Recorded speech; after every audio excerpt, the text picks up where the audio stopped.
Ազգային ժողովի մեծարգո նախագահ, հարգելի փոխնախագահներ, կառավարության հարգելի անդամներ, ազգային ժողովի հարգելի падգամավորներ, շնորհակալ եմ հետաքրքիր քննարկումների համար, հնչեցված բազմաթիվ մտքեր արժեքավոր են, որոշները ավել, որոշները պակաս, որոշները արժեքավոր են իրենց անարժեք լինելու մեջ, որովհետև մտածելու երբեմն ավելի ակտիվ տեղիք են տալիս։ Ես քննարկմանը ամբողջ մասնակցեցի եւ հետևում էի մտքերի փոխանակությանը եւ ես ինձ հարց էի տալիս, որ եթե ես լինեի ընդդիմադիր, ինչպես կքննադատեի մեր կառավարությանը եւ կքննադատեի արդյոք թե ոչ, եւ հետո արձանագրեցի, որ աշխարհում չկա եւ երբեք չի եղել եւ երբեք էլ չի լինի որևէ կառավարություն, որին օբյեկտիվորեն եւ սկզբունքորեն հնարավոր չլինի կամ պետք չլինի քննադատել։ Դա ըստ էության ժանր է, որտեղ ընդդիմությունը քննադատում է, իշխանությունը հակադարձում է, որը շատ կարևոր ժանր է, հատկապես ժողովրդավարական երկրներում, որովհետև այդ քննադատության ընթացքում շատ բաների մասին կրկին մտածելու, վերանայելու, անդրադառնալու, եզրակացությունների գալու հնարավորություն է ստեղծվում, եւ այս առումով այս քննարկումը ինձ համար օգտակար էր, որովհետև շատ խոսվեց մեր քաղաքական թիմի կառավարման 7 տարիների մասին, եւ դա լրացուցիչ ազդակ էր, որպեսզի ինքս էլ մտածեմ մեր կառավարման 7 տարիների մասին եւ ես ինքս էլ ելույթներին զուգահեռ մտածեմ իմ վարչապետության 7 տարիների մասին եւ փորձեմ պատասխանել հարցին, գլոբալ հարցին, որովհետեւ գիտեք դետալների մեջ կարելի է միշտ էլ առանձնահատկություններ գտնել եւ դրանց վրա կենտրոնանալ, քննադատել կամ չքննադատել։ Բայց մեծ պատկերի մեջ, երբ որ ես ինքս ինձ հարց եմ տալիս, ինչպիսին է վիճակը 2018 թվականի հունիսին եւ ինչպիսին է վիճակը 2025 թվականի հունիսին, ինչպիսին է ես 2018 թվականի հունիսին եւ ինչպիսին եմ ես 2025 թվականի հունիսին։ Երբ որ այս հարցը ինքս ինձ հետ մենակ մնալով անկեղծորեն, որովհետեւ ուրիշների առաջ խոսել մի բան է, ինքդ քեզ հետ խոսել այլ բան է, որովհետեւ ուրիշների հետ խոսալիս կարելի է ինչ որ բան չհիշատակել, բայց ինքդ քեզ հետ խոսելիս հնարավոր չէ որևէ բան չհիշատակել, որովհետև այդ ամբողջը հիշատակված է։ Եվ հիմա ուզում եմ հետևյալը խոսել, երբ որ ես մտածում եմ իմ մասին 2018 թվականի հունիսին, երբ որ ես նոր Հայաստանի Հանրապետության վարչապետ դարձա, ընտրվեցի, շատ արագ ես ինքս ինձ համար արձանագրեցի, որ ես Հայաստանի Հանրապետության վարչապետ եմ պայմանականորեն եւ ես ավելի շատ ֆորպոստի վարչապետ եմ։ 2025 թվականի հունիսին ինձ համար ամենաշատը հենց սա է փոխվել, որ ես արձանագրում եմ, որ Հայաստանի Հանրապետության լիարժեք եւ ամբողջական վարչապետ է։ Ինչի շնորհիվ է տեղի ունեցել այս ամենը։ Իհարկե, քաղաքական թիմի, քաղաքական կուսակցության դերը որևէ կերպ հնարավոր չի նսեմացնել խորհրդանական մեծամասնության, բայց ես ուզում եմ ընդգծել, որ սա տեղի է ունեցել առաջին հերթին մեր նահատակների եւ Հայաստանի Հանրապետության ժողովրդի շնորհիվ։ Բայց ես նաեւ ուզում եմ պարզաբանել, թե ինչ նկատի ունեմ ֆորպոստ ասելով, որովհետև սովորաբար ֆորպոստի խոսույթը մեր իրականության մեջ ներմուծվել է կապակցված մի կոնկրետ երկրի հետ, բայց շուտով ես ինքս ինձ համար միայն վարչապետի պաշտոնում արձանագրել եմ, որ դա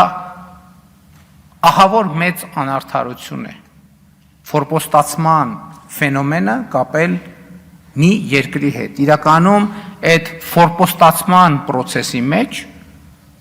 ներգրավված են եղել բազմաթիվ երկրներ, այդպիսի երկրներ եղել են Հյուսիսում, այդպիսի երկրներ եղել են Հարավում, այդպիսի երկրներ եղել են Արևելքում եւ այդպիսի երկրներ եղել են Արևելքում։ Բայց շատ ավելի կարևոր է որ արձանագրել, որ ֆորպոստացման քրիտիկական մասսան ոչ թե եղել է մեզնից դուրս, այլ ֆորպոստացման քրիտիկական մասսան մենք ինքներս ենք եղել։ Մենք ինքներս ենք ապահովել եւ հետեւյալ տրամաբանությամբ մենք ինքներս մեզ հաշիվ չենք տվել, որ մենք Հայաստանի Հանրապետության կառավարություն ենք, խորհրդարան ենք, ժողովուրդ ենք, մենք ինքներս մեզ հաշիվ չենք տվել, որ մենք պետություն ենք եւ մենք ինքներս մեզ չենք փորձել ինքներս մեզ համար պարզաբանել, թե այնուամենայնիվ ինչ է պետություն, ինչպիսի պարամետրեր ունի այդ պետությունը, ինչպիսի վարքագիծ է ենթադրում պետություն լինելը եւ որ վարքագիծն է, որ մեզ դնում է պետություն լինելու անդին։ Եվ ես արձանագրում եմ, այո, 2018 եւ 2019 թվականին ես եղել եմ ֆորպոստի վարչապետ։ Առաջին հերթին այն պատճառով, որ եղել եմ այն տրամաբանության մեջ, ինչ տրամաբանության, որի հիմնական առանցքը եղել է հետևյալը, որ իրականում Հայաստանի Հանրապետությունը ոչ թե նպատակ երկիր է, այլ միջոց երկիր է մի ավելի մեծ նպատակ երկրի հասնելու համար։ Այդպիսին եղել եմ 2018 թվականին, այդպիսին եղել եմ 2019 թվականին։ 2020 թվականի նոյեմբերից հետո ես դեռևս եղել եմ ամենաֆորպոստի վարչապետի կարգավիճակում եւ կարծում եմ սա շրջադարձային կետ է եղել, երբ որ մենք մեր քաղաքական թիմը մենք բոլորս մենք մեզ հարց ենք տվել, թե ի վերջո ինչ ենք մենք ուզում։ Մենք գտնվել ենք վերջնական եւ ամբողջական ֆորպոստացման գծի եզրին։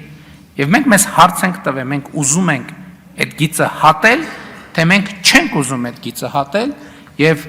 մենք որոշել ենք, որ մենք չենք ուզում այդ գիծը հատել, եւ այս այն կետն է, որտեղ մենք որոշել ենք, որ Հայաստանում պետք է տեղի ունենա արտահերթ խորհրդարանական ընտրություններ եւ ժողովուրդը պետք է կայացնի որոշումներ, իհարկե առաջին հերթին մենք ինքներս պետք է կայացնենք որոշումներ։ Եվ այս process-ը շատ կարևոր է արձանագրել, որ ինքը մի քայլանոց կոմբինացիա չի, եւ այս process-ը մի իրադարձությամբ չէ, որ կուլմինացիայի է հասել, բայց այնուամենայնիվ ես կարծում եմ, որ կա մի կետ, որտեղ այս process-ը, որտեղ ֆորպոստի ինձ համար անձամբ ֆորպոստի վարչապետից հստակ անցում է կատարվել դեպի Հայաստանի Հանրապետության վարչապետ։ Այդ գործում իհարկե 2021 թվականի խորհրդարանական արտահերթ ընտրությունները շատ մեծ դեր են խաղացել, բայց ես ուզում եմ հստակ ասել, որ այդ կետը, ես գիտեմ այն օրը, երբ որ ես վերածվել եմ Հայաստանի Հանրապետության լիարժեք վարչապետի եւ այդ կետից սկսած մինչեւ օրս գործում եմ բացառապես այդ տրամաբանությամբ։ Դա 2022 թվականի հոկտեմբերի 6-ն է, երբ որ ես դարձել եմ Հայաստանի Հանրապետության առաջին ղեկավարը, ով ճանաչել է Հայաստանի Հանրապետության տարածքային ամբողջականությունը։ Եվ մեր ընդդիմությունը այս օրը եւ այս փաստը եւ նույնիսկ Հայաստանի սահմաններից դուրս օգտագործում են այն տրամաբանությամբ, որ ես առաջին ղեկավարն եմ, ով ճանաչել է Լեռնային Ղարաբաղ Ադրբեջանի կազմում եւ ով ճանաչել է այդ տրամաբանությամբ Ադրբեջանի տարածքային ամբողջականությունը։ Եվ սա շատ կարեւոր եւ շրջադարձային պահ է, որովհետեւ իրականում եւ խորքային քաղաքական իմաստով եւ առարկայորեն ես ուզում եմ մենք հիշենք այդ պահը։ Այդ մի ժամանակներ էր, երբ որ մենք արձանագրեցինք, որ նույնիսկ մեր ամենամոտ գործընկերները փաստորեն, եւ դա երևաց, դա ոչ թե տեսական թեզ էր, այլ պրակտիկ նշանակություն ունեցող միջավայր եւ իրավիճակ, երբ որ մեր նույնիսկ ամենամոտ երկրները մեր երկրի Հայաստանի Հանրապետության տարածքային ամբողջականությունը չեն ճանաչում։ Եվ սա մեզ համար շատ սթափեցնող մի բան էր։ Հենց այդ պահին էր, որ մենք ինքներս մեզ ստիպված էինք հարց տալ, բայց մի րոպե, մենք ինքներս Հայաստանի Հանրապետության տարածքային ամբողջականությունը ճանաչում ենք, որ մի հատ էլ ուրիշներից ենք նեղանում, որ Հայաստանի Հանրապետության տարածքային ամբողջականությունը չեն ճանաչում։ 2022 թվականի հոկտեմբերի 6-ին ես ճանաչել եմ Հայաստանի Հանրապետության տարածքային ամբողջականությունը, հասկանալով, որ Հայաստանի Հանրապետության տարածքային ամբողջականությունը պարփակված է հարևանների տարածքային ամբողջականությամբ։ Ինձ համար դա է այն կետը, որտեղ ավարտվել է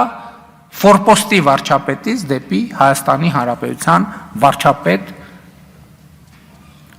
տրանսֆորմացիա։ Եվ ես հիմա արձանագրում եմ, եւ արձանագրումը